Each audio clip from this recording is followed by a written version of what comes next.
오늘 본문은 사무엘상 19장 1절에서 17절까지 말씀인데요. 1절에서 7절까지만 읽도록 하겠습니다. 사울이 그의 아들 요나단과 그 모든 신하에게 다윗을 죽이라 말하였더니 사울의 아들 요나단이 다윗을 심히 좋아하므로 그가 다윗에게 말하여 이르되 내 아버지 사울이 너를 죽이기를 꾀하시느니라. 그러므로 이제 청하노니 아침에 조심하여 은밀한 곳에 숨어 있으라. 내가 나가서 네가 있는 들에서 내 아버지 곁에 서서 네 일을 내 아버지와 말하다가 무엇을 보면 너에게 알려주리라 하고, 요나단이 그의 아버지 사울에게 다윗을 칭찬하여 이르되 원하건대 왕은 신하 다윗에게 범죄하지 마옵소서. 그는 왕께 득죄하지 아니하였고 그가 왕께 행한 일은 심히 선함이니이다. 그가 자기 생명을 아끼지 아니하고 블레 사람을 죽였고 여호와께서는 온 이스라엘을 위하여 큰 구원을 이루셨으므로 왕이 이를 보고 기뻐하셨거늘 어찌 까닭없이 다윗을 죽여 무지한 피를 흘려 범죄하려 하시나이까. 사울이 요나단의 말을 듣고 맹세하되 여호와께서 살아계심을 두고 맹세하거니와 그가 죽임을 당하지 아니하리라. 요나단이 다윗을 불러 그 모든 일을 그에게 알리고 요나단이 그를 사울에게로 인도하니 그가 사울 앞에 전과 같이 있었더라. 아멘. 오늘 아침 묵상을 들으시는 모든 성도님들에게 하나님의 은혜가 있기를 간절히 소망합니다. 오늘 본문을 보면 다윗은 계속적인 죽음의 길을 맞습니다. 또 그 위기 속에서 두 사람을 통해서 그는 생명의 건짐을 당합니다. 사울은 이제 노골적으로 공개적으로 신하들에게 다윗을 죽이라고 명령합니다. 이전에도 사울은요 다윗을 죽이고자 했지만 그때는 개인적으로 죽이고자 했던 것이고 이제는 공개적인 살해 명령을 내렸던 것이죠.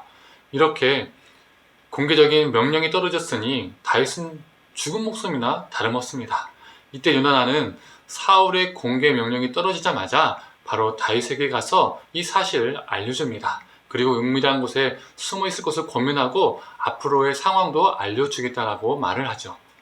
이러한 요나단의 행동은요 매우 위험한 것이었습니다. 아버지이자 왕의 명령을 어긴 것이기 때문에 반역 행위이죠. 자신이 다윗을 숨긴 것이 발각된다면 아무리 왕자일지라도요 자신도요 어떻게 될지 모릅니다. 아버지가 제정신이 아니니까 말이죠. 그러나 요나단은요 목숨을 걸고 다윗을 보호합니다. 또한 아버지 사울에게 목숨을 걸고 다윗을 변호합니다. 다윗의 무고함을 밝히고 그를 죽이는 것이 하나님 앞에 범죄임을 말합니다.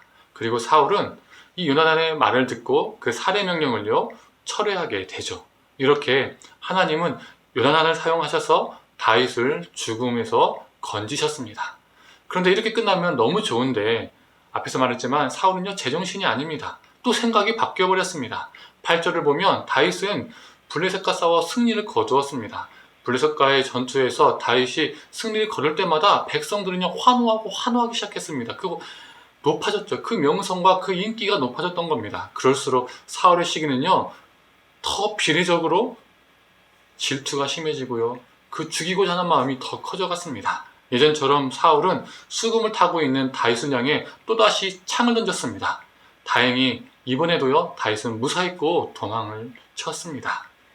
이번에는 사울이 확실히 다윗을 끝장내기 위해서 자신들의 부하들을 다윗의 집으로 보내죠.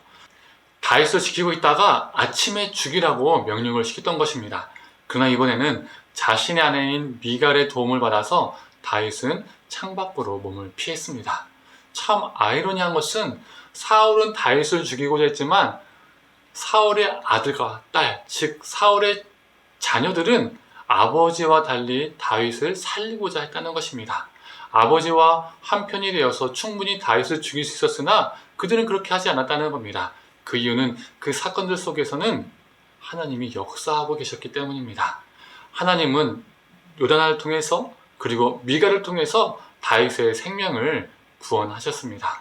또한 사울이 창을 던질 때마다 죽지 않고 피할 수 있었던 것도 하나님의 도우심이 있었기 때문입니다. 그가 죽지 않고 살아있는 이유는 자신의 능력 때문이 아니었습니다. 하나님이 그를 돌봐주셨기 때문에 가능했습니다. 우리도 마찬가지이죠. 우리도 인생을 살다 보면요 수많은 위기에 봉착하게 됩니다. 사울의 단창과 같은 날카롭고 무서운 문제들이 우리를 향해서요 순식간에 날아옵니다. 그래서 우리를 두렵게 합니다. 정말 죽을 것 같은 걱정과 두려움에 놀라움에 쌓일 때도 있습니다. 그것이 정말 우리의 생계와 생존을 위협하게 된다면 더욱더 그러하죠. 아무런 문제 없이 속 편하게 살면 너무나 좋을 텐데 그렇지 않은 게 우리 인생입니다. 위기의 연속, 어려움의 연속, 문제의 연속 속에서 우리는 살아갑니다. 그런다 우리 하나님은 우리가 만나는 그 수많은 위기 속에서, 수많은 문제 속에서 우리를 외면치 않으시는 분이십니다. 우리를 친히 도우시고 우리를 지켜주시는 분이십니다. 우리를 살려주시는 분이십니다. 6절의 말씀처럼 우리를 죽임당하지 않게 하시는 분이십니다. 성도님들, 우리가 겪는 수많은 문제 속에서, 위기 속에서 언제나 하나님 바라보고 의지하길 원합니다. 우리 하나님은 우리를 결코 버리지 않으십니다. 그 문제 속에서 우리와 함께 해주시고 돌봐주시고 끝내는 승리케 하십니다. 다윗의 위기 중에 함께 하셨던 하나님께서, 그리고 그를 건져내셨던 하나님께서 오늘도 저와 우리 성도님들에게 함께 해주시고 또 우리를 붙들어 주시기를 간절히 소망합니다. 함께 기도하겠습니다. 하나님, 사울은 다윗을 죽이고자 했지만 하나님께서는 그 사울의 자녀들 요나단과 미갈을 통해서 다윗을 그 죽음 속에서 건져내셨습니다. 하나님, 우리도 참 인생 속에서 그 창과 같은 날카로운 문제들과 아픔들, 또 위기 속에 봉착하게 되고 힘들어할 때가 있습니다.